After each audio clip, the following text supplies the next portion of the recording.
सुरुचि ने प्रवचन सुन सुन के प्रतिज्ञा ले ली थी कि अब वो कोई भी पाप नहीं करेगी, सबसे अच्छे से बात करेगी, किसी के साथ बुरा नहीं करेगी। बहू, ये मच्छर तेरे गाल पे कब से बैठा है? अरे काट लिया तो गाल गुलाब की तरह लाल कर देगा। बैठे रहने दो माँ जी, उसे आराम करना होगा।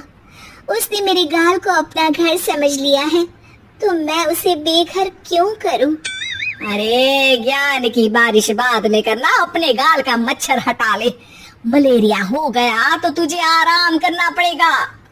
माँ जी, डेंगू मलेरिया तो सांसारिक बीमारियां हैं, हमें इनसे ऊपर ही तो उठना है ना। अरे बेटा, इनसे आदमी ऊपर ही उठ जाता है। क्या हुआ? काट लिया। अरे मैंने तो कहा ही था, मार देना था उसको। नहीं नहीं माँ जी, उसे भोजन करना था, मैंने उसे पोषण दिया है, मुझसे पुण्य का काम हुआ है। अरे उड़ रहा है टुनटुना के, ताली बजा के मार दे वरना फिर काट खाएगा। नहीं नहीं माँ जी, जीव हत्या करना पाप है। मैंने एक बार व्हाट्सएप पे एक उपदेश पढ़ा था, मच्छर आपको काटे ये उसका जुनून है, उसके बाद आप खो जाओ ये आपका सुकून है, लेकिन कभी मच्छर को मारना मत, क्योंकि उसकी रगों में आपका ही खून है। अरे तू और तेरा व्हाट्सएप का ज्ञान, भगवान बचाए। सुरुचि की ये पुण्य करने की आदत से कई बार सुरुचि का नुकसान होता, लेकिन फिर भी वो पाप से दूर रहती। सुरुचि, मेरे सर में जुएं हो गई है, निकाल दोगी? कोई आपको अपने घर से निकाले, आपको अच्छा लगेगा क्या? अरे लेकिन परेशान करती हैं जुएं, दिन भर सर खुजाता रहता हूँ। देखो, इसी बहाने तुम्हारे सर की चंपी हो जाती है। तुम्हें तो जुओं को थैंक यू कहना चाहिए। तभी बाहर से ससुर जी की आवाज आती है, बहू बहू। अभी आई बाबूजी। बेटा सुनो, ये देखो चाय में ना मक्खी तैर रही है, दूसरी चाय ले आओ जाओ। ला दूंगी, पर मक्खी मत हटाइएगा। अरे क्यों बेटा? मक्खी चाय का सेवन कर रही है, अच्छा थोड़ी ना लगेगा आप बीच में अडंगा डाल देंगी तो। आपको अच्छा लगेगा क्या अगर कोई आपकी चाय छीन ले? अरे पर निकालूंगा नहीं तो मक्खी मर जाएगी बेटा। नहीं नहीं बाबूजी, आप उसे पीने दीजिए, पीकर उड़ जाएगी।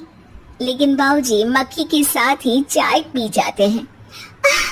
ये क्या किया बाबूजी? अरे मक्खी सिर्फ चाय ही क्यों पिए, आज सुबह मैंने मिठाई भी खाई है, पेट में ही है, वो पेट में चाय भी पीती रहेगी और मिठाई भी खाती रहेगी। सुरुचि को समझ में नहीं आता कि वो बाबूजी के इस कारनामे पर क्या जवाब दे। वो सास के पास जाती है। सास के हाथ में एक खटमल मारने की दवाई है। माँ जी, आपके हाथ में ये क्या है? अरे बेटा, तू तो बीए पढ़ी है, इतना तो पढ़ने में आया ही होगा कि ये खटमल की दवाई है। माँ जी, आप क्यों मार रही हैं खटमल? मत मारिए माँ जी, आप अपनी नींद के लिए खटमलों को हमेशा के लिए सुला देना चाहती हैं। अरे अब चुप भी हो जाओ देवी, पुरानी दवाई है, एक्सपायर हो गई है, फेंकने जा रही हूँ, नहीं मार रही हूँ खटमल। और वैसे भी खटमल से ज्यादा तो तूने हमारी नींद हराम कर रखी है। माँ जी, पुण्य करना चाहिए, आपको तो ज्यादा करना चाहिए, आपकी तो उम्र भी हो रही है। अरे उम्र से याद आया, बैंक में जाकर जन्म तारीख सही करवानी है, तैयार हो जा, कल स्कूटी चला के ले जाना मुझे। अगले दिन सास घर से निकलने से पहले दही शक्कर खा रही है और जल्दी जल्दी में हाथ नहीं धोती। बहू स्कूटी निकालती है और सास ताला लगाती है। ताला लगाते वक्त शक्कर के दाने ताले पे रह जाते हैं और दोनों सास बहू हड़बड़ी में घर से बाहर निकल जाती हैं।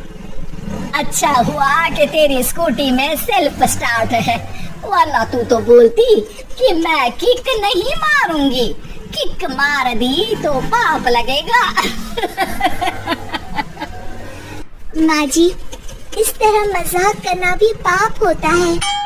दोनों सास बहू बैंक पहुँचती हैं। अभी लंच टाइम है, बाद में आना। अरे भाई साहब सुन तो लो, करवाना क्या है? अरे जन्म तारीख बदलवानी है, कैसे बदलेगी? अब किसी और तारीख को पैदा हो जाओ। यही चुटकुला आप अपने मैनेजर को भी सुना पाओगे ना? वो भी हंस ले थोड़ा। अभी बुलाती हूँ। अरे अरे रुकिए रुकिए, ये फॉर्म भरिए और आधार कार्ड दीजिए। अरे राम रे, आधार कार्ड तो भूल ही गई, उसके बिना तो नहीं होगा। अरे बहू जा, घर से जल्दी से मेरा बटुआ उठा ला, उसमें मेरे सारे कार्ड रखे हैं। जा जा जल्दी लेकर आ, वरना बैंक बंद हो जाएगा और कल मुझे अपनी बहन के यहाँ भी तो जाना है ना। जी माँ जी, अभी गई और अभी आई। अरे रुक, चाबी तो लेकर जा घर की। बहू जल्दी से घर पहुंचती है, लेकिन घर पहुंचती ही देखती है कि ताले पे बहुत सारी चींटियां हैं, जो माँ के ताला लगाते वक्त हाथ से ताले पे शक्कर छूट जाने के कारण आ गई थी। चींटियां, हट जाओ, मुझे आधार कार्ड निकालना है। बहू चींटियों को हटाती नहीं है, उनसे मिन्नतें करने लगती है। सुनो, हट जाओगी तो और भी शक्कर के दाने खिलाऊंगी। अभी सास का काम बहुत जरूरी है, मेरी बात सुन लो, मान लो। मैंने तुमको हटाया तो पाप हो जाएगा। चींटियां कैसे सुरुचि की बातें सुनती जब घर में ही उसकी कोई नहीं सुनता था। शाम हो जाती है पर चींटियां हटती नहीं है। तभी सास वहाँ ऑटो से आ जाती है। अरे कहाँ रह गई तू? बैंक भी बंद हो गया। माँ जी, ताले पे चींटी।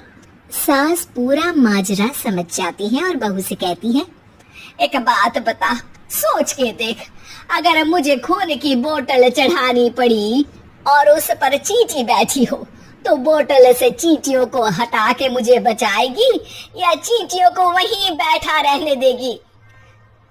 माँ जी, ऐसा होगा ही नहीं। अरे चींटियों को तो मीठा पसंद होता है, खून की बोतल पे तो मच्छर आएगा, क्योंकि खून तो मच्छर पीता है। सास सर पकड़कर बैठ जाती है और रोने लगती है। तभी ससुर जी और सुरुचि का पति भी वहाँ आ जाता है। अरे रो क्यों रही हो? रहने दो जी, तुमको बताया तो तुम भी रोने लगोगी अपनी किस्मत पर।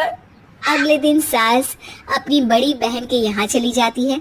पति अपना काम कर रहा होता है और सुरुचि उसके पास जाकर कहती है, ये जुएं खत्म करने की दवाई है, मैं मालिश कर देती हूँ। अरे लेकिन तुमको पाप नहीं लगेगा?